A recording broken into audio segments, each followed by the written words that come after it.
going to give the benediction. Amen.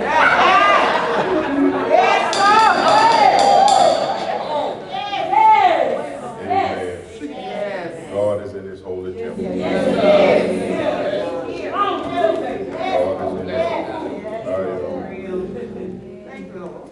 I've been on the subject of praise. This October teaching. So thankful for even those who come in and pick up on that spirit. Amen. The spirit of praise. The word of the Lord is true. When praise go up, blessings. Yes, it does. Come down. Amen.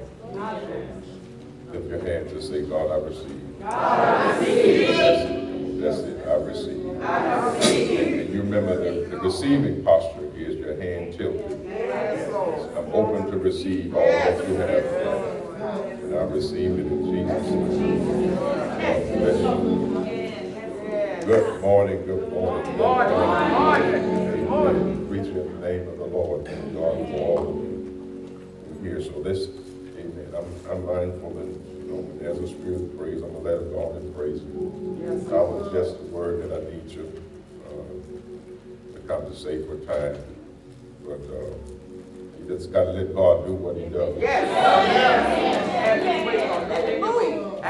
We've been teaching that often, that your deliverance is in the praise. You believe that?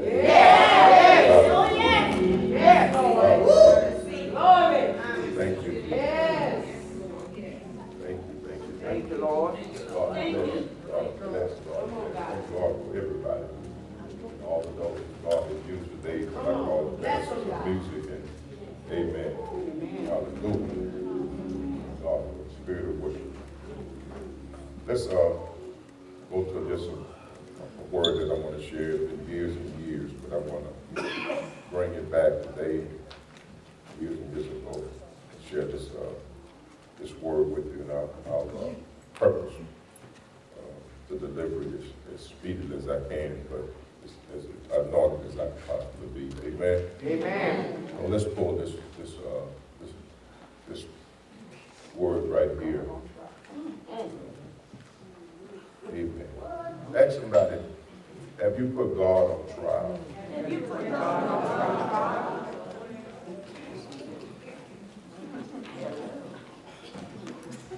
Have you called God into question just because he didn't do what you wanted him to do? Have you walked away from him and condemned him because he didn't act like you thought he would give you what you thought you ought to? Have you now called his godness, his greatness into question simply because he'll show up, it may not be when you want it. He'll bless you, but may not be the way you want it. And so you question the goodness and the power of God because he didn't give you what you thought you should receive at the time that you wanted it. And people will walk away from God because they feel like you don't show up when I need you the most. And whether you know it or not, inadvertently, you will contest and challenge the glory of God because he doesn't act the way you feel he should, or bless you the way that you feel. Does that resonate to you? Do you get an attitude with God because I asked you for something that I really, really needed and he didn't respond, and so you get an attitude with God. And what this does is you actually call his sovereignty into question. And then you have a spirit of, well, if I'm going to serve you, prove it. Prove to me that you're who you say. So you got him on the witness stand because now you're questioning. Amen. But you forgot the word. Isaiah 55, I think it's 8. My thoughts are not your thoughts.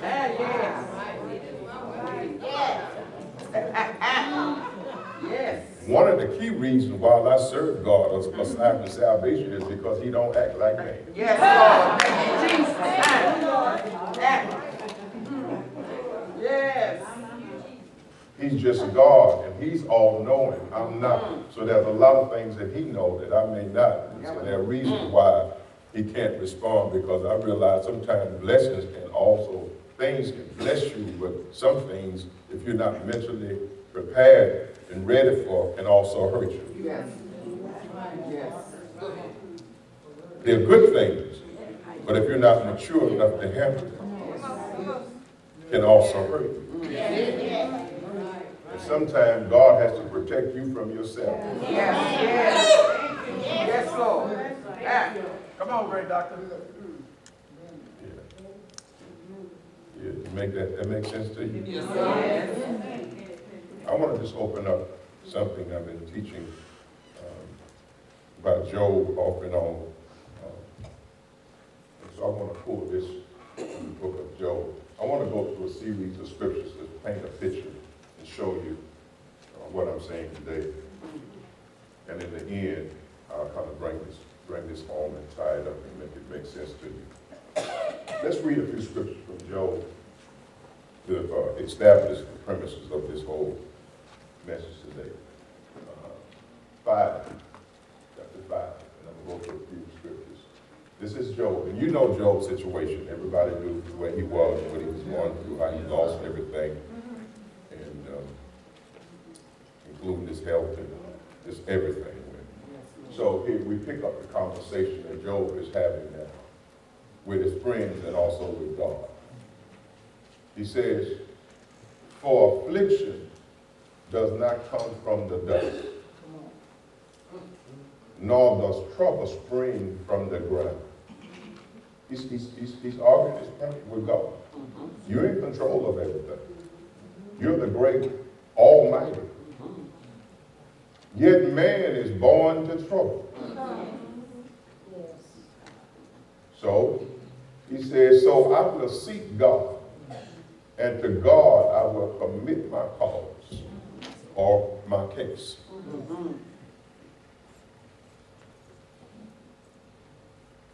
13, and I'm just picking up the conversation as it unfolds. "I will speak to the Almighty, for I desire to reason with God."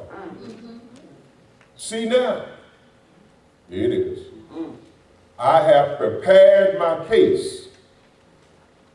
I know that I shall be vindicated." In other words, when I sit down and talk to God and present my case, I know he's going to see what I'm talking about, because there's something God had missed here. I've been a righteous man. I've been a good man. I took care of the poor. I gave. I did all of the right things, feeling deserved, entitled. That's okay with that.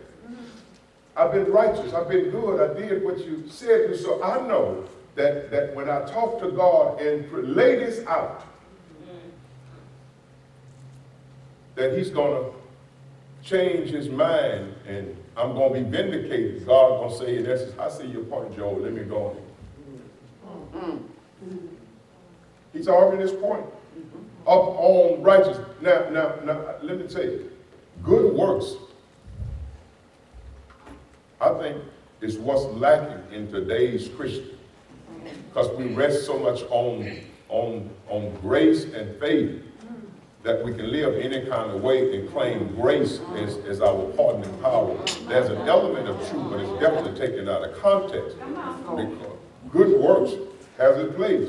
So, but you're not saved by your good works. And God don't really bless you just because of your good works. Now, they have merit. They do have merit. I want to make that clear. Good works have merit. But that's not how you save. That's not why God blesses you. So Job is not arguing from a concept of grace that we have. So he's laying out according to the law that I've been faithful to the law. I've been righteous. I've been obedient to the dictates and command of God. Something is missing here. So he said, I prepared the case, and when I know I presented, God will vindicate it. We pick it up in chapter 23.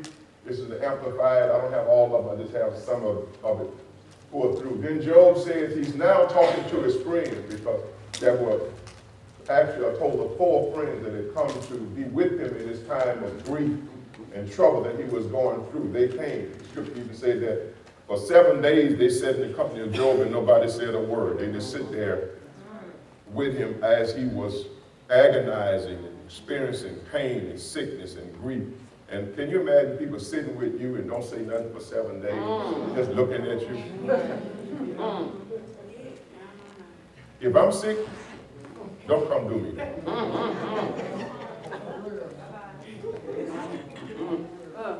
If you can't give me a word of encouragement, stay home. Don't put your foot on me and I'm already down. Don't sympathize even with me if you don't intend to help me. And I'm just talking about even through praying. If you ain't gonna pray for me, I don't even need your sympathy. They sat with him seven days, nobody said a word. It's a total of 4 friends, as it would. So Job is now speaking, and his friends are there in their company.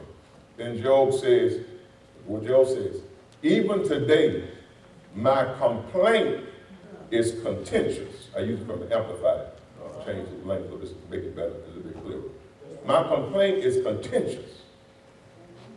His hand, my God, is heavy despite my groaning. Now, groaning is my wailing, crying out from my spirit.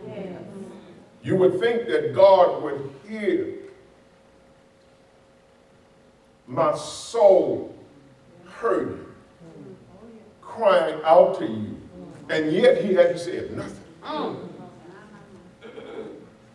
So groaning is what we've been teaching in praise, wailing and so forth, but it is actually crying from the soul. The soul is crying out. And Job, I don't know if you know it or not, but we know from praise that certain cries God's ears are always open to.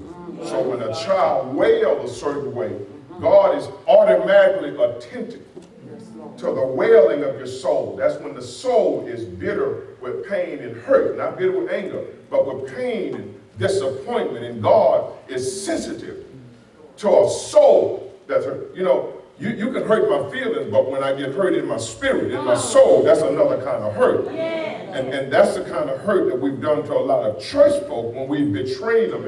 And that's why church folk even struggle with believing in the ministers and the church and all, to develop a very negative spirit, because oftentimes there's been some disappointment that hurt them to the core, that soul been hurt. And that's not something that's easily healed. You can take medication to heal hurts in your body. There ain't no medicine for the soul but the word of God.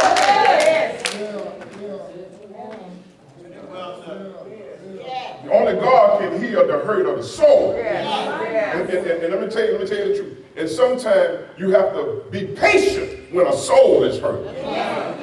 Because it takes a while to redevelop trust and so forth. That ain't you destroy trust, that's not easily fixed. I understand that.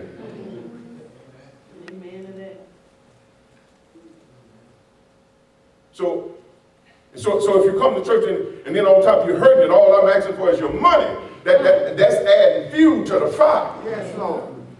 Now I want it, but it ain't like that. I want your soul to be healed first, because if your soul is healed, you'll be spiritually mature at some point to hear the Spirit, to be able to be a blessing to God's house without somebody beating and begging. Come on now.